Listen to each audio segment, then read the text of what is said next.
Hello everyone, my name is Pooja और आज के इस वीडियो में बात करेंगे मकर संक्रांति के बारे में। मकर संक्रांति एक फेस्टिवल ही नहीं, इसके पीछे साइंटिफिक रीजन भी है जो शायद ही हमें पता होता है। हम अपने बच्चे को फेस्टिवल्स के बारे में बताते हैं, लेकिन वो क्यों मनाया जाता है, उसके पीछे का रीजंस क्या है, ये हम शायद ही बता पाते हैं। हमारे हिंदू धर्म में ज्यादातर फेस्टिवल्स जो होते हैं उनके पीछे कुछ कारण होता है, कुछ रीजंस होते हैं, साइंटिफिक रीजंस होते हैं या धार्मिक कुछ बातें होती हैं जिसके कारण वो फेस्टिवल मनाया जाता है। ज्यादातर फेस्टिवल जो होते हैं वो एग्रीकल्चर से रिलेटेड होते हैं, मीन्स कि उस टाइम में कुछ हार्वेस्टिंग होते हैं, कुछ किसान जो है उस फल की कटाई करते हैं, जिस वजह से कुछ फेस्टिवल्स मनाए जाते हैं।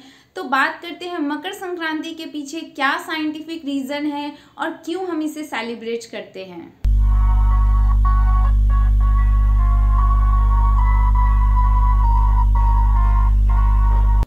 इंडिया में 20% पीपल जो है वो गरीब हैं, तो सिर्फ साइंस की वजह से हम उसे सेलिब्रेट नहीं करेंगे, जिसके कारण हमारे पूर्वज ने उसको सेलिब्रेट करने का एक परंपरा बना दिया है, जिसके कारण हर एक पर्सन जो है उस फेस्टिवल को सेलिब्रेट करेगा। अगर बात मकर संक्रांति की जाए तो ठंड का मौसम है, इसमें तिल गुड़ खाना कंपलसरी है, चूड़ा खाना कंपलसरी है, राइस का इम्पोर्टेंस है, खिचड़ी का इम्पोर्टेंस है।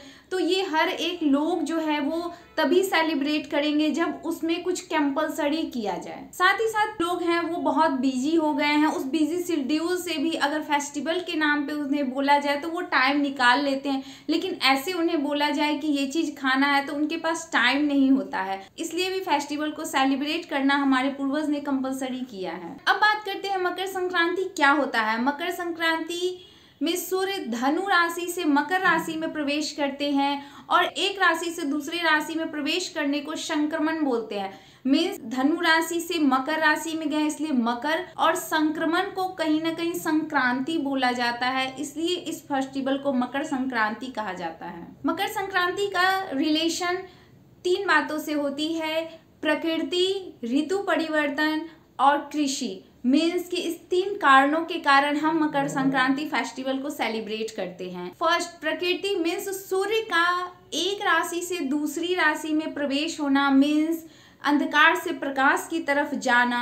ये कहीं ना कहीं निगेटिविटी से पॉजिटिविटी की तरफ दर्शाता है, क्योंकि सूर्य साउथ से नॉर्थ की तरफ बढ़ते हैं, मीन्स कि इसके कारण पृथ्वी पे उनका सीधा प्रकाश आता है जो कहीं ना कहीं पृथ्वी पे हुई निगेटिविटी को हटाता है। मीन्स कि हम सभी जानते हैं कि अगर हमारे बॉडी में विटामिन डी की कमी हो गई है, उसका एकमात्र सोर्स सूर्य की किरणें हैं। अगर आप सनलाइट अच्छे से लगा रहे हैं तो कहीं ना कहीं आपके बॉडी में होने वाले विटामिन डी की कमी को फुलफिल करता है। इसके बिहाफ में आप टैबलेट भी यूज कर सकते हैं, लेकिन सूर्य की किरणें फ्री ऑफ कॉस्ट है, आप आराम से इसको अपने बॉडी को दे सकते हैं। सेकेंड रीजन, ऋतु परिवर्तन। मीन्स इस दिन से विंटर से हम समर की तरफ बढ़ते हैं। मीन्स कि हम सभी जानते हैं कि ठंड का मौसम अभी चल रहा है और हर एक लोग यही बोलता है कि मकर संक्रांति के बाद ठंड कम हो जाएगा।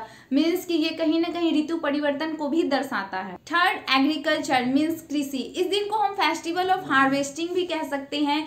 मीन्स कि इस टाइम में धान की खेती होती है हमारे इंडिया में और धान की कटाई होती है, जिससे रिलेटेड हम लोग मकर संक्रांति में चूड़ा यूज करते हैं, राइस यूज करते हैं। इसलिए तो हम प्रसाद के रूप में चावल की खिचड़ी या उसका बना हुआ चूड़ा का यूज करते हैं। ये तो हो गया साइंटिफिक रीजन। अब बात करते हैं कि इस मकर संक्रांति की पौराणिक कथाएं क्या क्या हैं। मैंने कहीं पे पढ़ा है कि मकर संक्रांति के दिन ही भगवान विष्णु ने दैत्य और दानव का वध किया था और एक किसी गुफा में उन्होंने उसे रख दिया था। मीन्स की बुराई पे अच्छाई की विजय को भी ये दर्शाता है।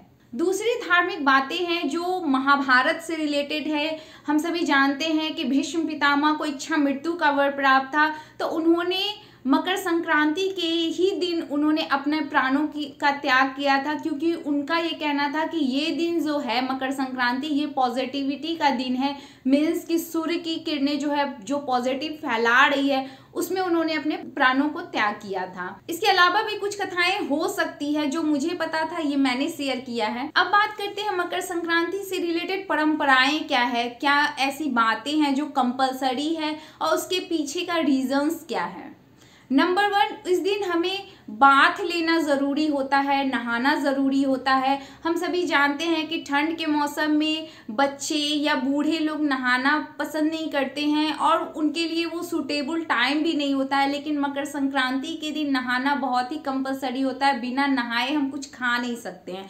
तो इसके पीछे का रीजंस ये हो सकता है कि इतने दिनों से हमारे बॉडी में जो निगेटिविटी आई है, जो बहुत लोगों को आप देखेंगे कि वो एलर्जी हो जाता है, तो इस दिन में नहा के हमें सनलाइट लगाना बहुत ही कंपलसरी होता है।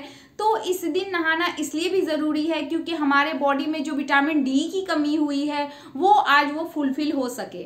इसलिए आप देखेंगे कि कई जगहों पे नदी में स्नान करने को कहा गया है। मीन्स कि सूर्य की किरणें का जो पॉजिटिविटी है वो नदी में बहते पानी में बहुत जल्दी आता है, जिसके कारण नदी में स्नान करना बहुत ही शुभ माना जाता है। सेकेंड, पतंग उड़ाना।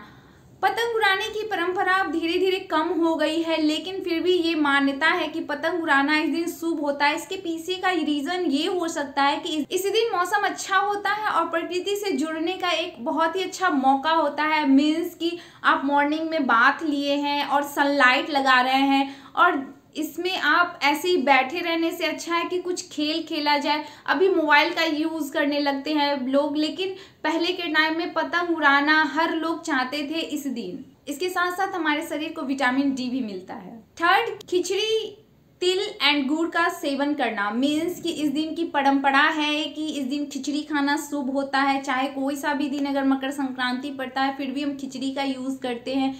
तिल और गुड़ खाना भी कंपलसरी है। इसके पीछे भी रीजंस हो सकते हैं, जो मुझे लगता है कि बहुत ऐसे लोग हैं जो नहीं पसंद करते हैं फिर भी परंपरा के नाम पे वो खाते हैं, क्योंकि हम सभी जानते हैं कि इस टाइम में राइस का हार्वेस्टिंग होता है और किसान भाई लोग भी चाहेंगे कि जैसे हमारा फसल कटा है तो जल्दी से वो सेल हो जाए। तो सेल होने का एक रीज़न ये हो सकता है, ऐसा मुझे लगता है।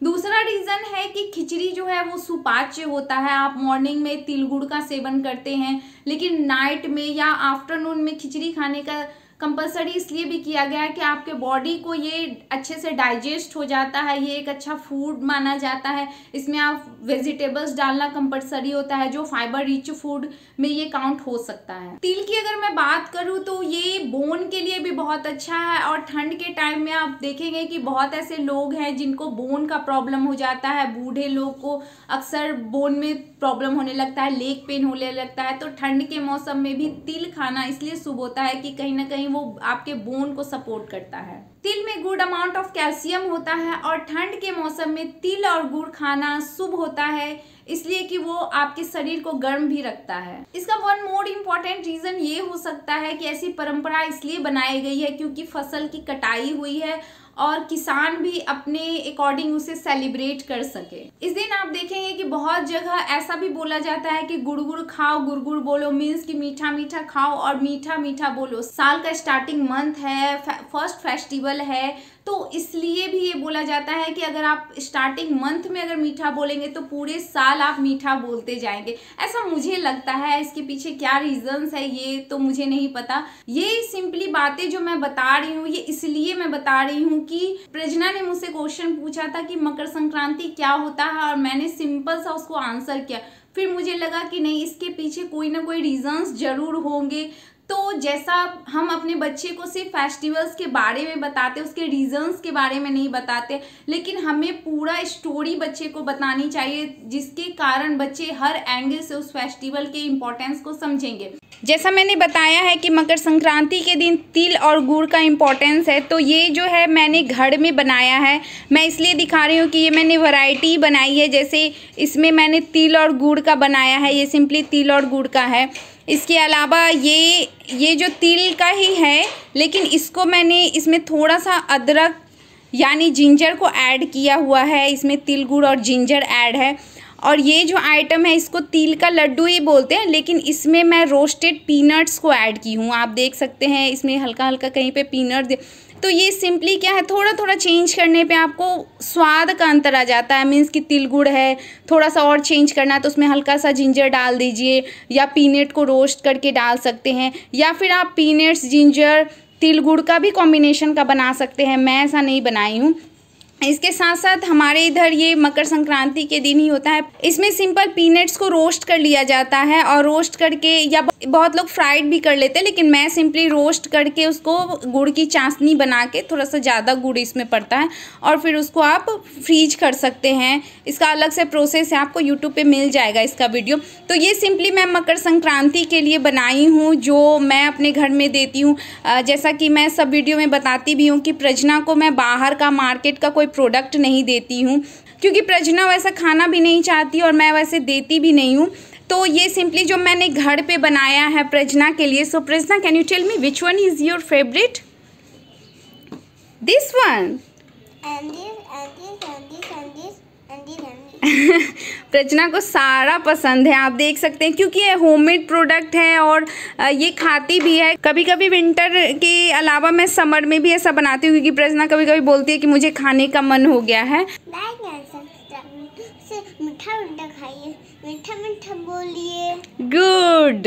सो आज के वीडियो में इतना ही। नेक्स्ट टाइम मैं किसी और टॉपिक पे वीडियो बनाऊंगी। वीडियो से रिलेटेड कुछ भी पूछना होगा तो आप कमेंट सेक्शन में जाके मुझसे पूछ सकते हैं, मैं आंसर जरूर करूंगी। सो वीडियो यूजफुल लगे तो इसको लाइक जरूर करिए। सो मिलती हूँ फिर नेक्स्ट वीडियो में। हैप्पी मकर संक्रांति।